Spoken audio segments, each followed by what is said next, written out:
Ito ang hiwaga sa Lourdes Grotto. Narinig mo na ba ang tungkol sa shadow figure?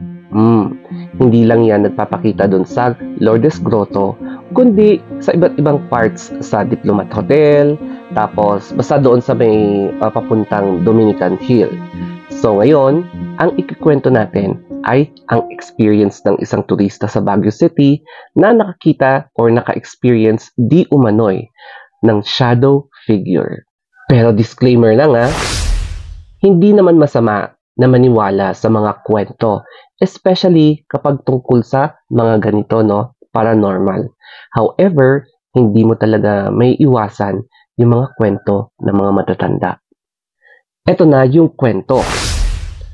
Kwento ko lang. Nangyari sa akin dyan nung umakyat ako sa grotto about 2015. Nasasaluduhan ako ng gate sa Lourdes Grotto kasi past 7 p.m. na.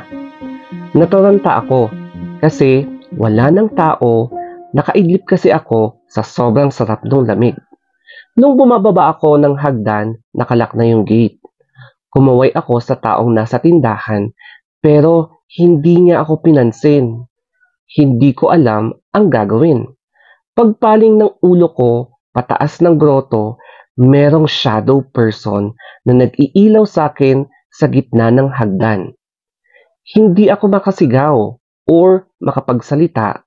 Parang na-mesmerize ako paano merong ilaw at tao.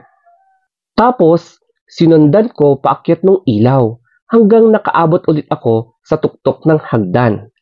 Pero walang tao. Sa taranta ko, sa gilid ng chapel, nagsisisigaw ako. Tulong! Tulong! Hello po! May tao pa? So, nakakakilabot. Kasi narinig ko na may mga batang naglalaro sa damuhan. Sa huli, sumigaw ako sa pinakatuktok ng grotto.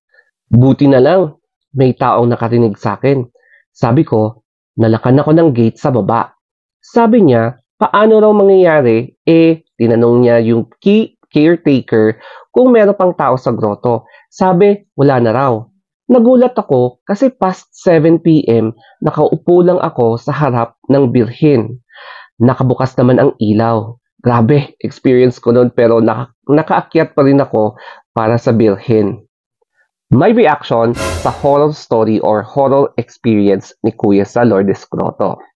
Ang una kong inisip is yung safety niya. So, syempre, lagi dapat tayong concerned sa safety. Buti na lang, walang nangyaring masama sa kanya after that encounter with a shadow figure. And buti na lang, talagang nanalig talaga yung pananampalataya niya. Pero, isa lang yan sa mga experiences na hindi mamatay-matay dito sa Baguio. Yung mga makaka-encounter ka ng shadow figures o kaya white lady, in which yun yung isa sa mga pinaka-famous na kwento dito sa Baguio City or Benguet. Tsaka importante rin yung prayers, kapag if you are a Christian, always pray. Kapag may rosary ka, ayan, mag-pray ka, pray to God, mga ganyan, for protection against perils. And then if you're a Muslim, so syempre, pray to Allah. Syempre, manalangin kay Allah for protection and alam mo yun, kung forgiveness, kung pwede lang kay Allah, And if you're a Buddhist, so, syempre mag-pray ka din kay Buddha, asking for barriers, protection against mga ganitong elements, para for additional safety. Alam nyo, dito sa Baguio City o kaya Benguet, hindi na talaga surprising or hindi na bago para sa akin yung mga kwento tungkol sa horror stories, Yung isa sa mga pinaka-famous na stories ay yung White Lady doon sa Luwakan. And marami din mga elemento na parang kwento-kwento dito such as etong shadow figures o kaya mga iba't ibang figures, Kaya hindi na nakaka-surprise.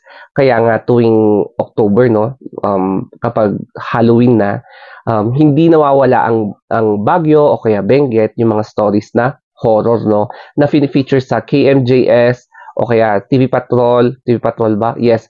Tapos, yung Rated K, Magandang Gabi Bayan, ayan, hindi nawawala ang tungkol sa horror stories na fini-feature ang Baguio City. Bakit nga ba ang daming mga horror stories sa Baguio City o kaya dito sa Benguet. Ang isang possible scenario ay yung history, no? Pagdating sa Spanish era, gustong sakupin ng Spain dito sa Cordillera. Kaya, ang isa sa mga nais nila is to eliminate yung mga katutubo dito and to establish Christianity. Pero yun nga lang, medyo nahirapan sila. And here comes World War II, Japanese era. And successful ang mga Japanese na pumunta dito, and alam nyo naman mga pinaggagawa nila, yung mga bodies of their victims, lahat tinapon kung saan-saan. Kaya, pwede na yung mga kaluluwa ng mga nabiktima nila ay yung iba hindi matahimik at nandito pa rin sa mundo. So, ayun, ang daming mga nagpapakita na kung ano-ano. And syempre, no, yung mga case, mga crime scene, mga ganyan, na yung isa sa mga famous ay yung White Lady na di umano'y a product of, alam mo yon, yung crime ng dahil sa mapusok na taxi driver di umano na dinispose yung katawan ng isang pasahero na babae, tapos ayun na nga, hindi na matahimik doon sa Luwakan Road. At bilang isang lokal ng Baguio and Benguet, since bata pa talaga ako, ang daming mga kwento talaga na ganitong-ganito ng mga lolo't lola, mga ganyan, yung mga nakakatanda, especially kapag may gatherings, hindi nawawala yung mga kwentong ganyan, no? Pero syempre, I understand sa mga taong hindi naniniwala and yung mga tao na hindi taga Baguio, hindi taga Benguet na hindi naniniwala kasi nga, syempre, lumaki kayo sa place nyo and hindi kayo familiar na marami talaga ang kwentong ganito dito sa amin. Ayun. So, kung nag-enjoy kayo, ayan, alam niyo na ang gagawin, mag-follow kayo o kaya like or subscribe. And if you have mga similar horror stories, you can message me and ikwento nyo yung mga experiences nyo. Hindi lang dito sa Baguio, kundi other parts of the country. Ayan. Kung gusto nyo ring i-share ang inyong mga horror stories, mag-comment down below lang kayo, ikwento nyo sa comment section yung mga experiences nyo, o kaya ikwento nyo yung experiences nyo sa direct message na lang para at least mabasa natin, may pwede akong i-clarify na issue, and syempre, ikukwento natin dito sa video, okay? At syempre, huwag kalimutang mag-pray. Mag-pray kay God, mag-pray kay Allah, o kaya mag-pray kay Buddha. Ayan. So, regardless of kung ano yung religion mo, ayan, just always pray and wag maging nega, wag maging toxic. Okay?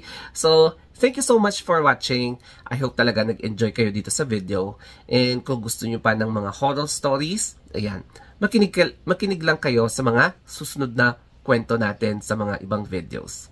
So, that's it guys. Always remember to think positively.